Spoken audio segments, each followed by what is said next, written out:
Hello, everybody. Hi, it's Grandma Sue coming from Pontoosi Community Church. These guys are waving at you too. But I'm not going to move it because I got this set up pretty precariously. Anyway, this is we're going to talk about homeschooling again today, and what we have gone through, how to figure out what courses, what things your kids are interested in, how to come up with some of a curriculum. I'm going to talk a little bit more about that today because I forgot to do it last week. And we've talked about how to plan for courses. We've talked about the daily assignment sheet and the material list that we talked about last week. And this week we're going to talk about report cards. Okay, I talked a little bit about how the report card that you got as a kid with the A, B, C, D, F thing doesn't really tell you very much. And today we're going to talk about how to put together a portfolio and what I call a mastery list for and it helps you to tell somebody else what is going on.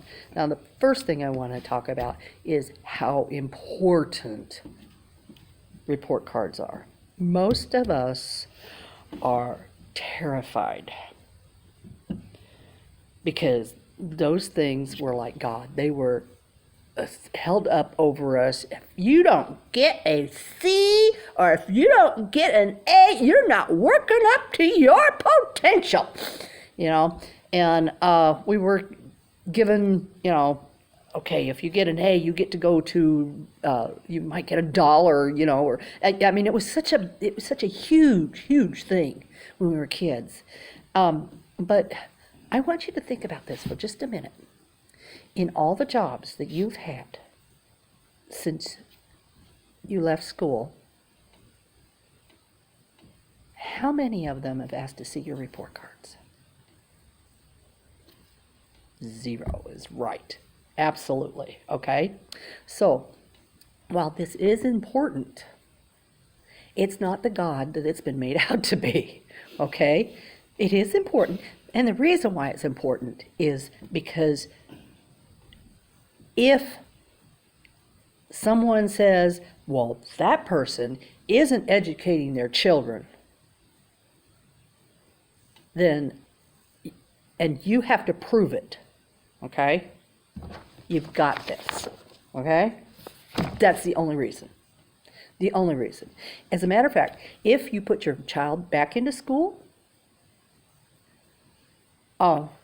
likelihood is, yeah, you're going to send this to them to prove, yes, I've been doing something, okay?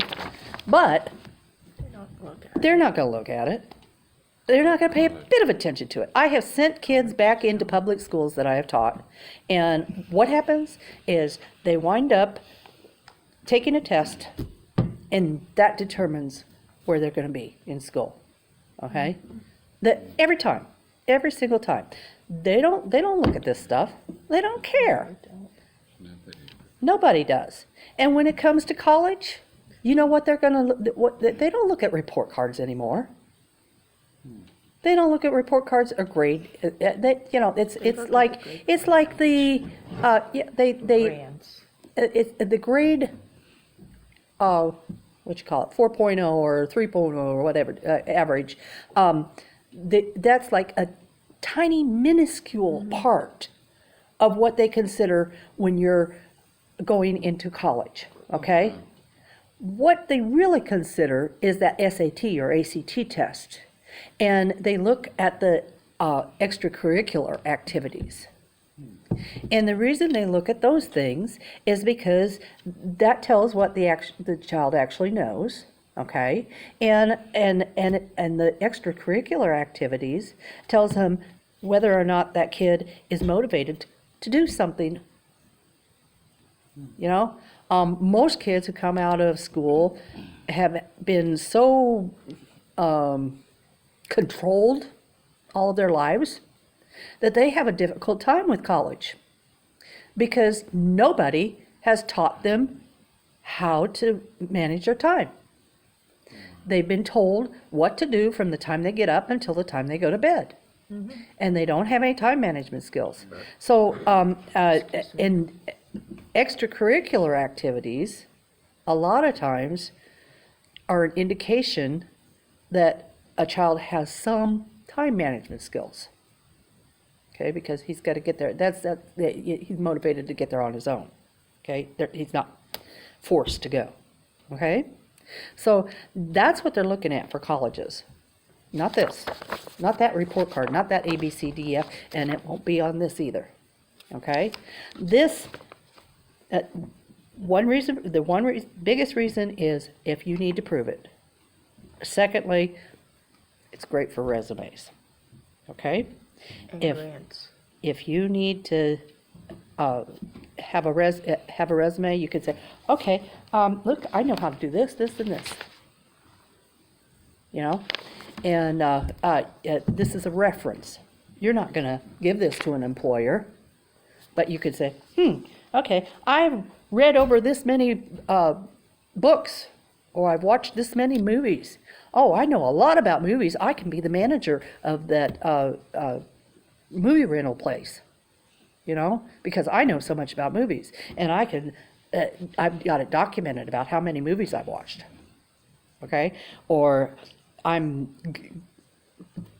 very well qualified to be a librarian because I've read this many books, or you know, that type of thing. Okay, so that's what this is good for, and it's essential that you have some sort of records, simply because if someone is accusing you of child neglect, you need to be able to prove it, because unfortunately, in our country, we are supposed to be innocent until proven guilty.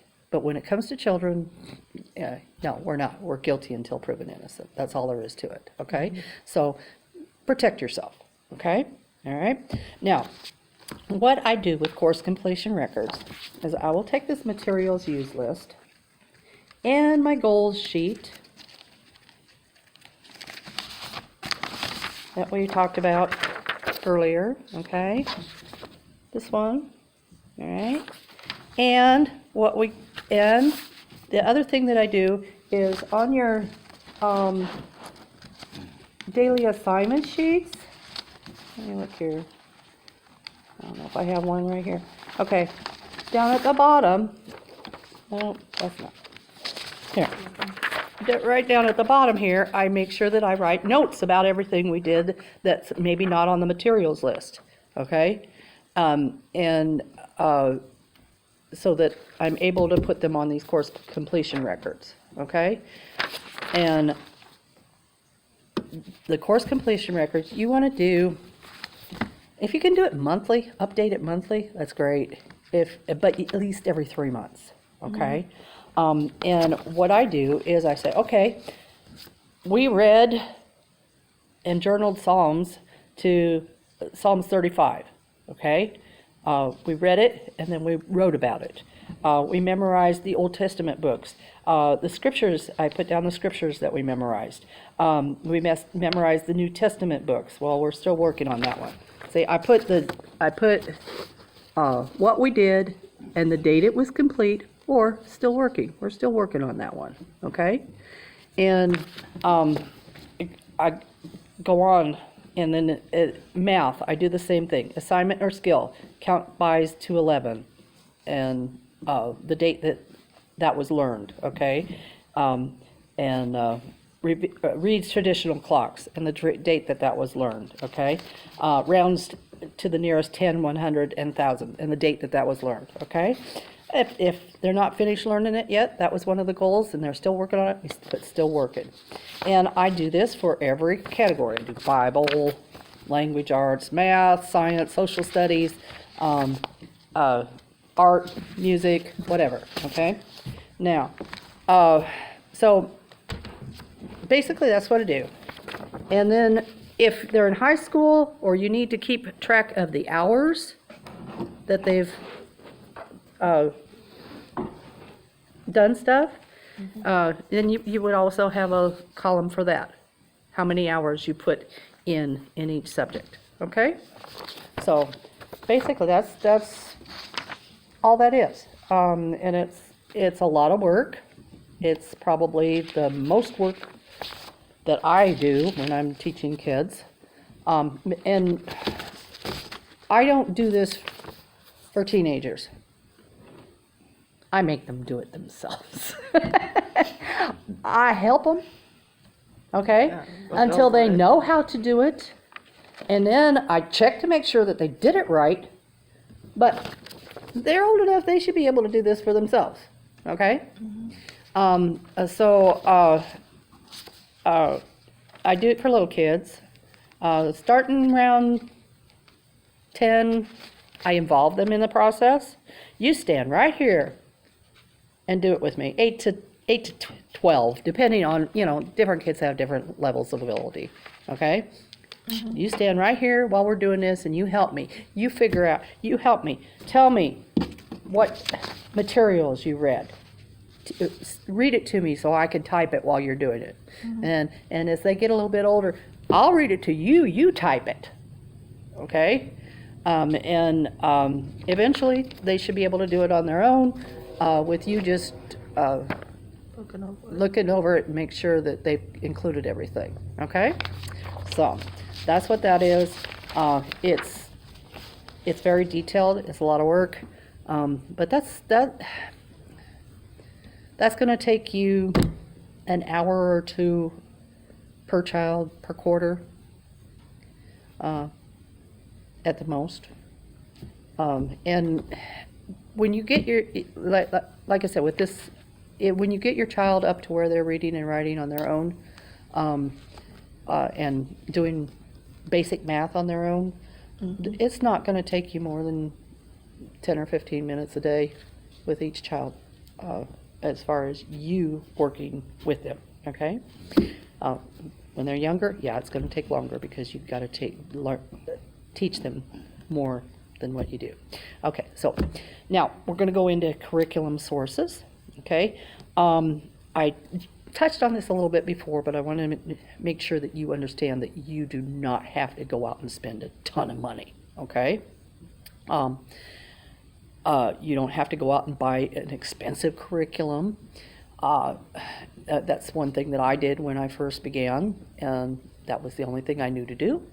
So that's what I did, but then I realized that I was spending a lot of money, and it was pretty much putting my kids into a box, and it wasn't working for them very well, and so I just started putting together my own curriculum for them that was more geared to them, okay? And the places where I got my curriculum was garage sales, St. Peter and Paul rummage sale. Oh, I bought so many books there. and I would buy actual curriculum, okay? But I never used it with the kids. I used it for me, okay? I used it to keep track of where should we go next? Okay? What kinds of things do third graders know? What kinds of things should my kids know? And that's what I used it for. And if you're coming out of a school mindset and you really don't trust yourself, that's the way to go, okay? Now, one of the arguments for curriculum is, well, if we don't have curriculum, we might have some gaps in our learning. There you went. I'm sorry. I just about lost you. But the fact is, when I got out of high school, I could barely add 2 and 2 without a calculator. Do you think there were some gaps in my learning? In spite of all that curriculum? Yeah. It's not possible not to get through and not have gaps in your learning, because it's not possible to learn everything there is to know. It's just not. We passed that I've read some things about that. The amount of knowledge that's available in the world, we passed that way back in the Renaissance, where one person, I mean, that had to be a really, really, really, really, really, really, really, really smart person who could memorize everything, could learn everything that there was to know back then. We've way gone past that. There is no way. So, learning gaps aren't a big deal, okay?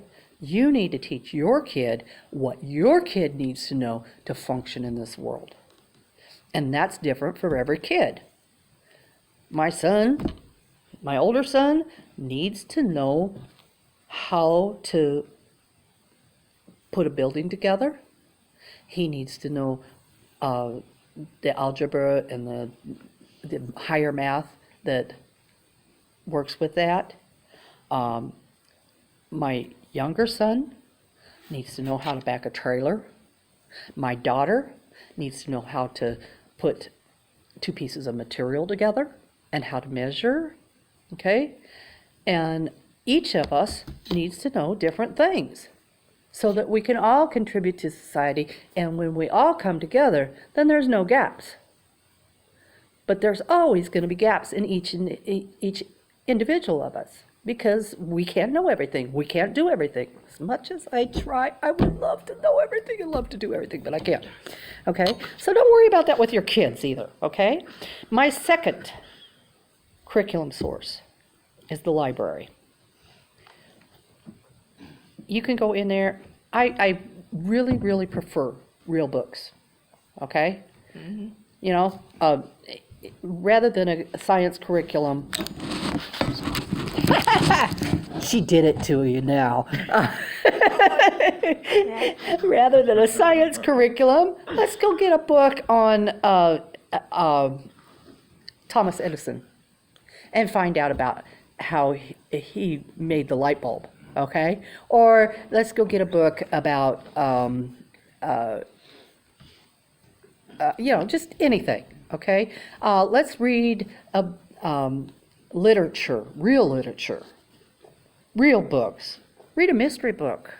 Read you don't have to read Shakespeare.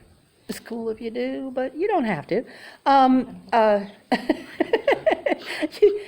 It's not everybody. Not everybody needs to do that. I used to think that that I was a lot smarter than my husband because I could read and understand Shakespeare, but he couldn't. But you know what?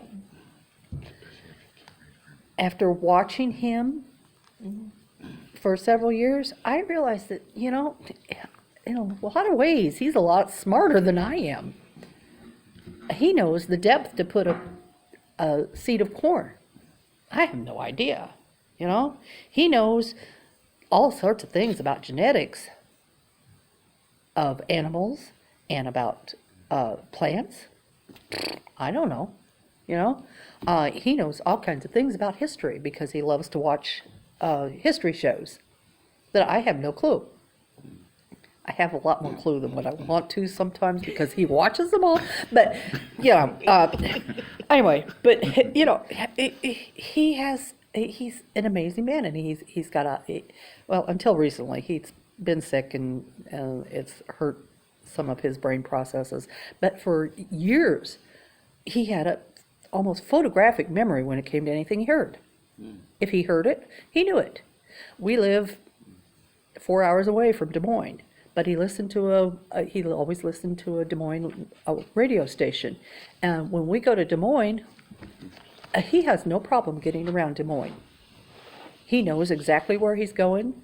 He knows all the streets, everything, because he's listened to it. Okay? I'm going, how are you doing this? Oh, I listen to the radio, Okay? So different people know different things, okay? So, the library you can go in and you can learn just about anything there, okay? You can find all kinds of things there, real books to read, okay? The third most valuable, which I didn't have when my kids were growing up, all I had was garage sales and library, is the internet. And with the internet now, man, there's no reason why you can't learn anything. And you can learn it all for free. Okay? There's even college courses that you can take for free. MIT has all kinds of online free courses that you can take. Now, you're not going to get credit for them, but you could take them, okay? They're there for the free taking. There's all kinds of college courses that are out there. So, you can learn all kinds of things with the internet. I'm not real crazy about little kids spending all their time in front of a screen. I much rather have little kids doing games, board games, card games, art projects, role playing, all that kind of thing, than have them sitting in front of a screen. Maybe have them do some math drill or something. And there are some kids who are really bent that way, okay? Especially a lot of kids who have autism, ADD, the screen really helps them to focus for some reason. And if that's the case, then push the screen, yeah. But most kids, no, it's better that they're out doing something physical, okay? It's just according to your kid, okay? So, now, I wanted to touch on some of the things. That's curriculum sources, okay? Now, one of my favorite things to do with kids is unit studies, okay? You take a subject like,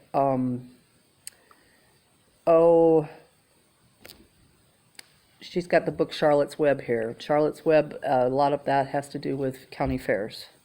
Okay? So you take a subject such as county fairs, you read Charlotte's Web, you go to the county fair, maybe you enter something into the county fair, like a pie or something, and you're doing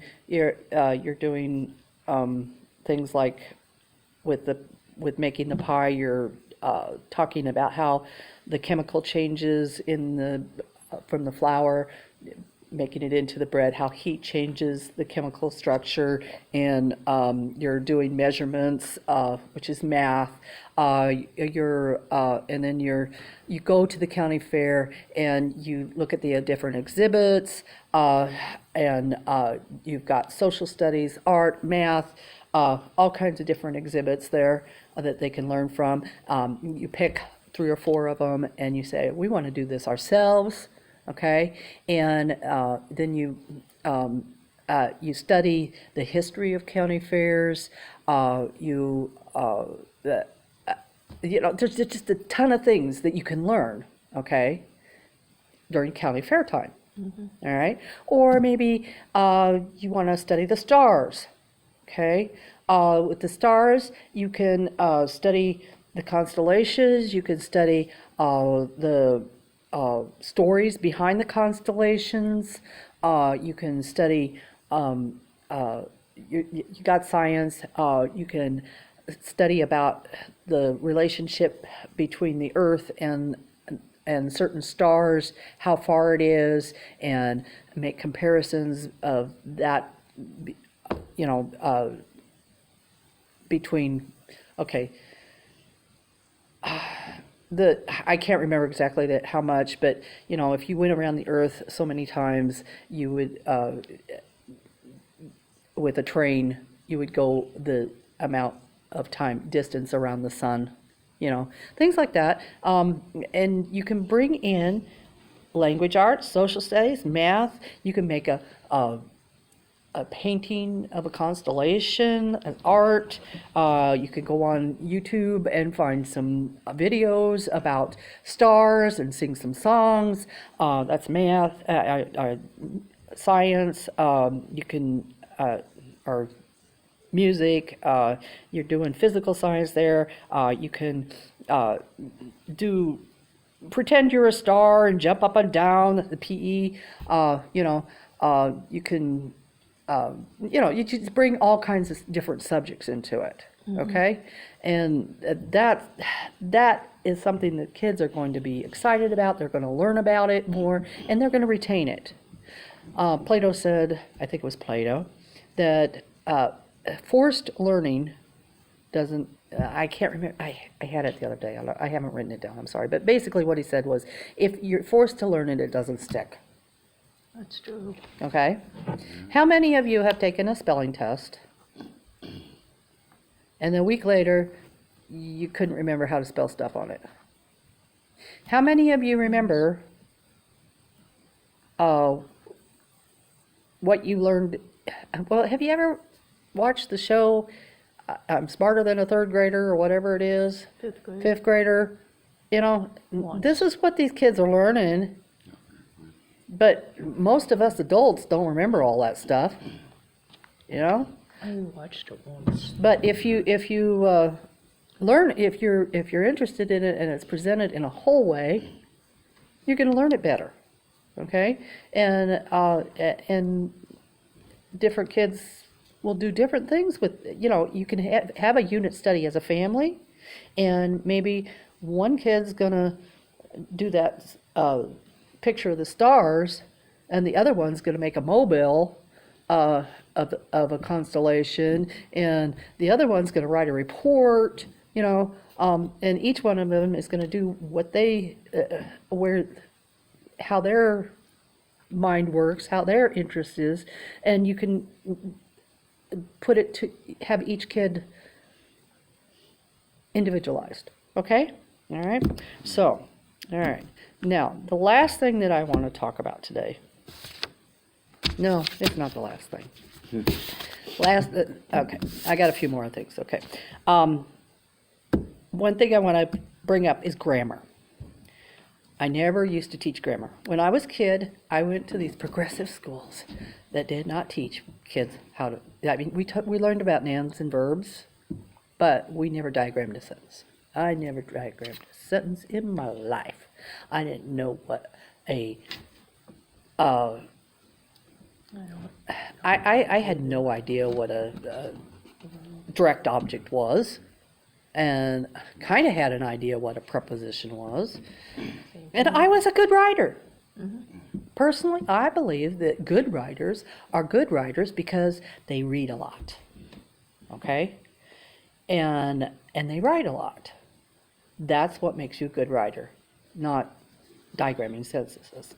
And I have this theory that grammar came about way back when, maybe back in the Greeks or the Persian times, or somewhere way back there, when a math teacher got stuck teaching language.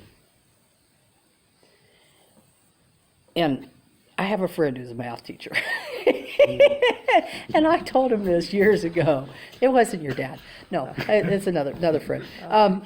He looked at me and says, "You know, Sue, you're absolutely right. I can diagram sentences all day long, but to write one down and actually have it make sense, You know, I think I've expressed this to your dad before, and he's also agreed with that. But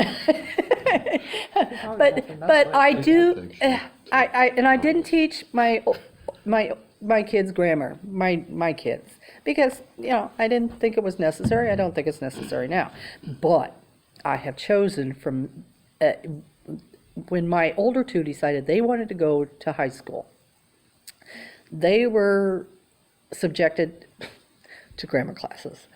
And because they hadn't been exposed to it before, they really struggled through that. They had a quarter of grammar classes every year, and they really struggled through that.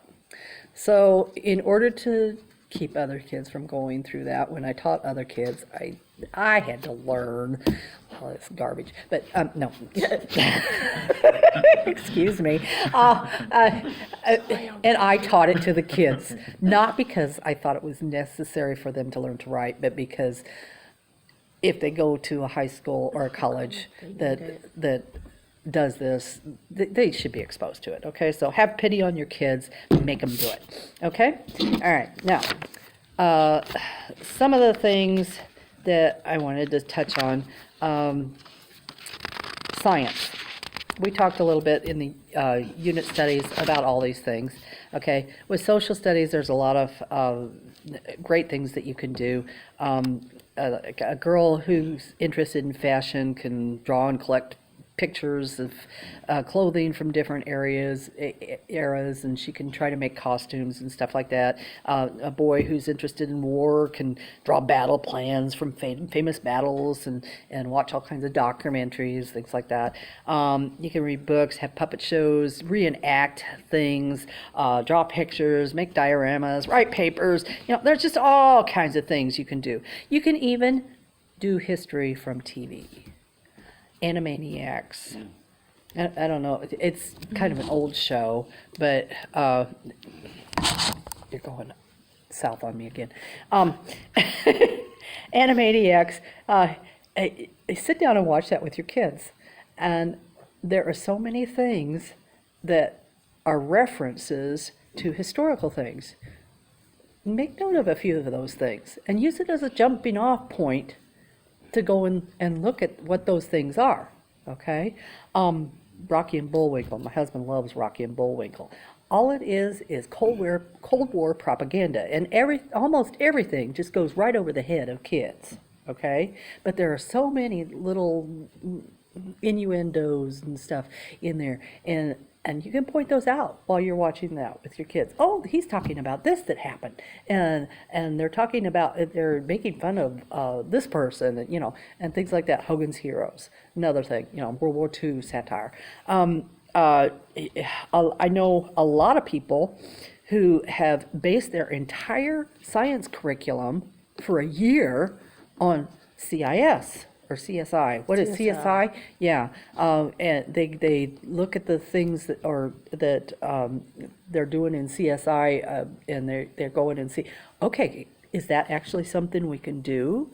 And they're researching it and seeing, and they're trying to do stuff like that themselves. Or Mythbusters, where that's science, but those are all things that you can do. And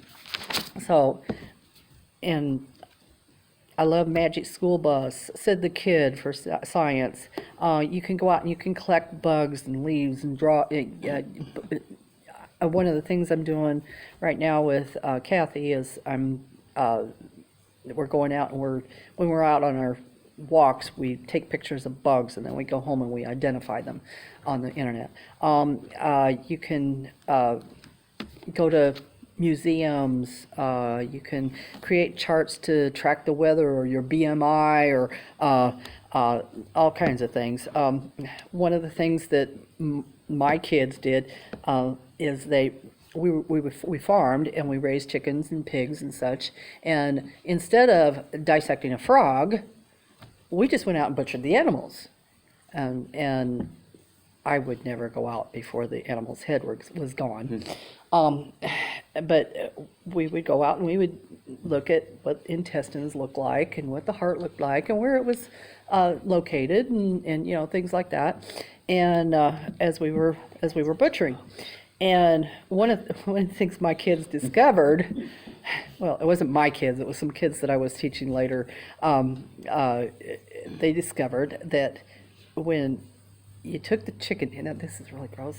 You might want to just squitch past this a little bit if you're really squeamish. But if you take a chicken head, there's a tendon in the neck that makes the beak go. And and they brought it in. I don't like looking at chicken heads. I don't like looking at pig heads. Those little eyes look at me. Oh, you did that to me. But it was. I just couldn't help but laugh because they had these chicken heads and they were pulling the tendon and making the beak go. But that was a great learning experience, They learned what a tendon does, okay? Gross, all right?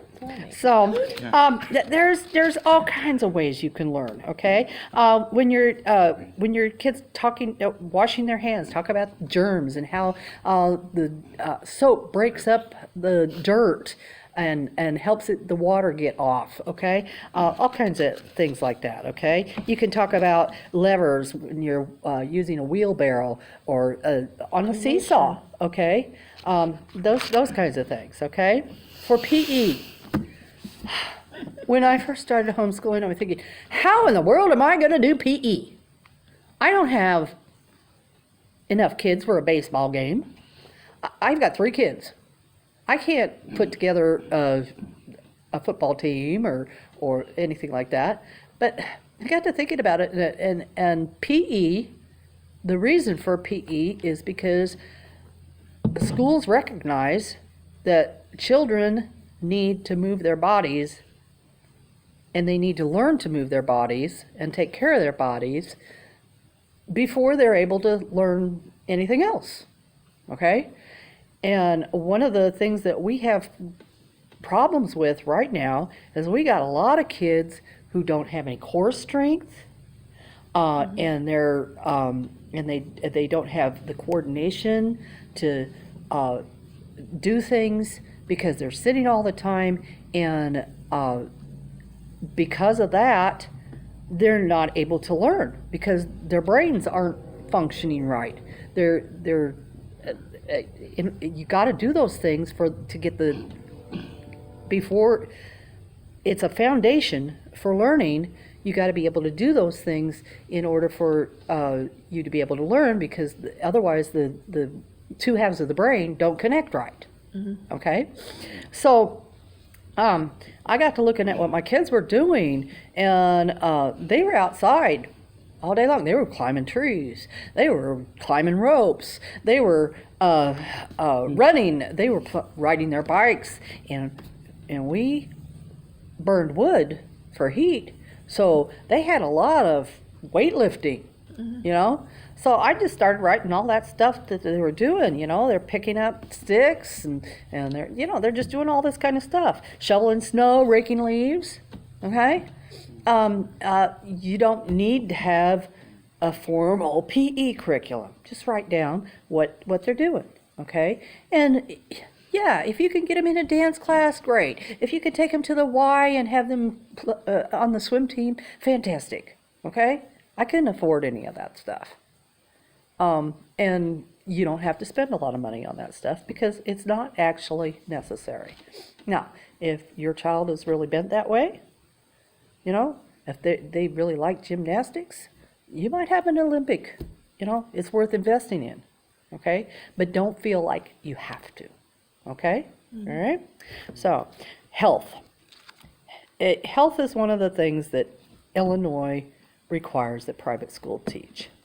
Well, to me, that was kind of silly because health is pretty much part of life, and health is a part of science as well. So I never taught it apart from science, but because schools are separate from life, they can't teach about brushing your teeth without having a curriculum, that teaches about, or the importance of washing your hands, or eating right, because they're not involving the kids in making their own meals, okay? And they're not talking about the different vitamins as they're, and how you need to have a rainbow of foods. They have to have this in curriculum, and they have to have a separate health class for this, okay? You just do it as your daily life.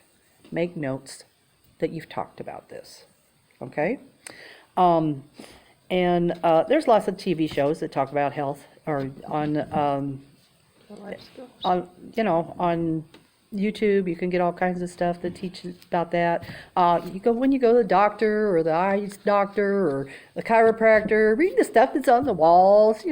That's health too, okay? So you're getting that. Schools don't have that because they separate kids from life, so they got to bring that in.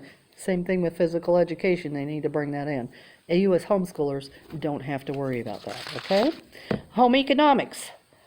This is something that there's just a huge gap in the lives, in the education of most kids who are coming out of traditional schools. They don't know how to cook. They don't know how to cook. They don't know how to do laundry. They don't know how to sweep a floor. They don't know how to wash a window. And they come out of school just really handicapped with this huge gap in their education. Don't do that to your kids.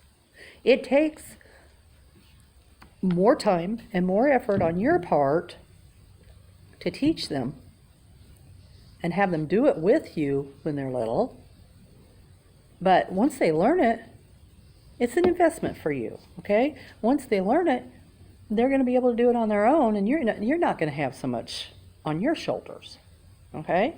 And your kids are going to know how to do it when they get out.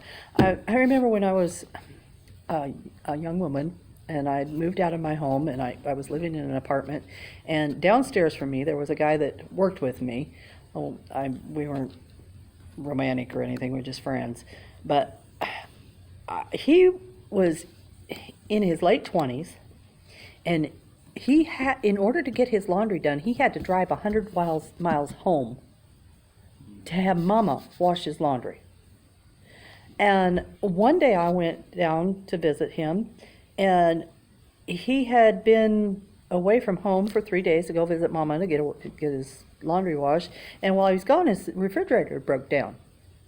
And so he said, well, my stomach's been hurting.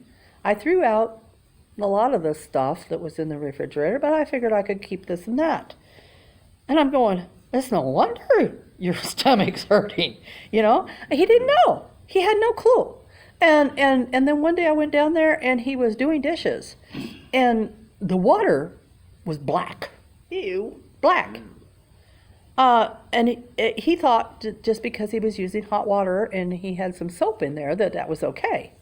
You know, your kids need to know how to do these things, okay? Don't neglect your kids that way. And write it down as life skills, okay? That's an important part of their education, okay? Now, when it comes to art,